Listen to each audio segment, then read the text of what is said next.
Assalamualaikum warahmatullahi wabarakatuh. So today I'm gonna be talking about the dangers and categories of shirk.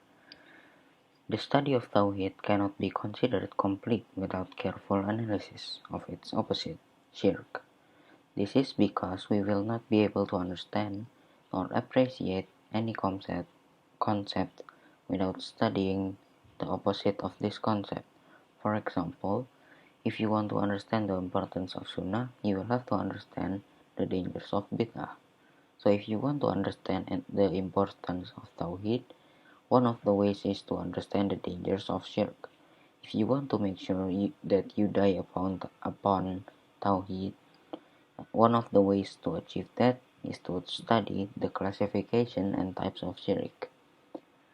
So we should know that the knowledge of evil is one of the goals that the Sharia wants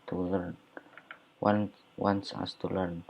Allah Subhanahu wa Ta'ala says, "Thus do we explain the signs in detail, that the way of the sinners may be shown up."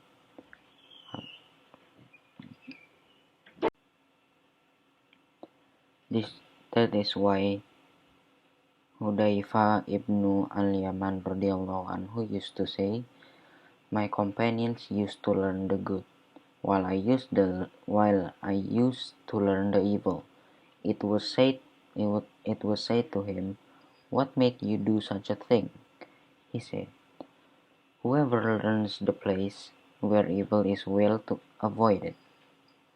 Where evil is will avoid it." Al-Nasai Kitab Ul-Im number 74. Therefore, the knowledge of evil is a fundamental principle of our Aqidah. Not to fall into it, not to obey it, but beware of it. To know that it exists and to know the tactics that are needed in order to avoid into this evil. The definition of shirk.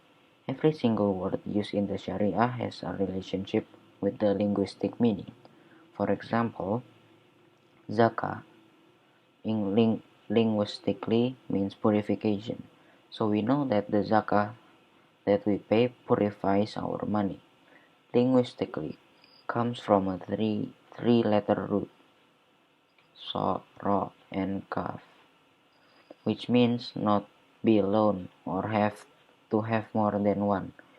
So that is why linguistically a partner is called sharik, and a company is called shuraka, because it is composed of a group partners. So linguistically, shuraka comes from the meaning which means not be alone, the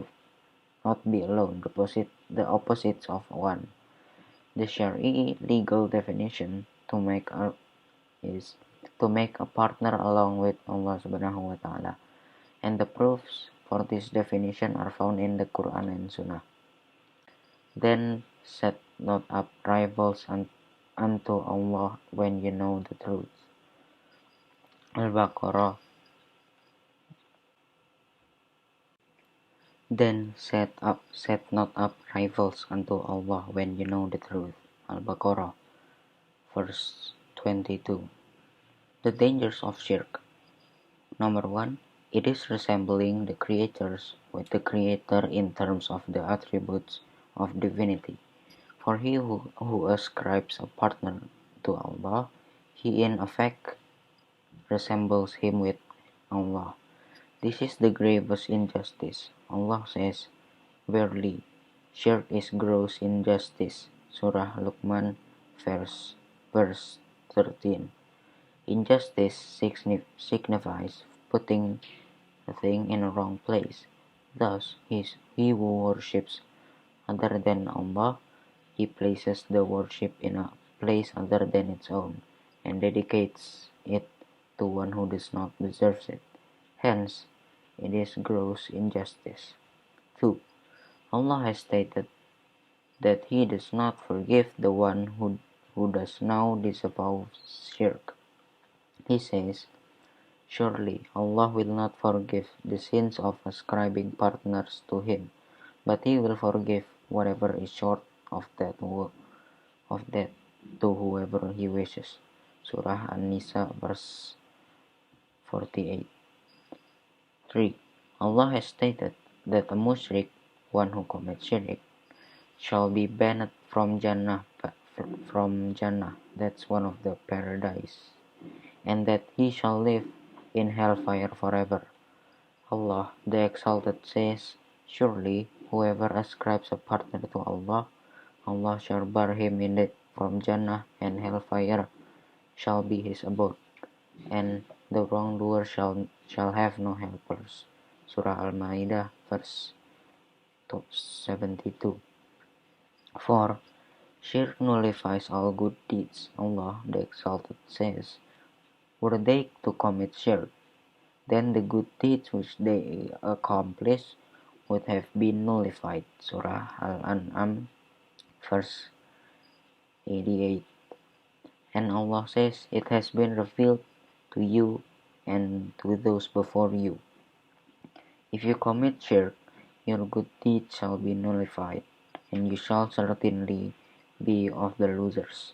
Surah Az-Zumar verses 65. 5. The shirk is the graves of all major sins. The Messenger of Allah ﷺ said, Shall I inform you about the graves of all major sins? We Sahabah said, certainly, O Messenger of Allah. He said, ascribing partners to Allah and disobeying parents.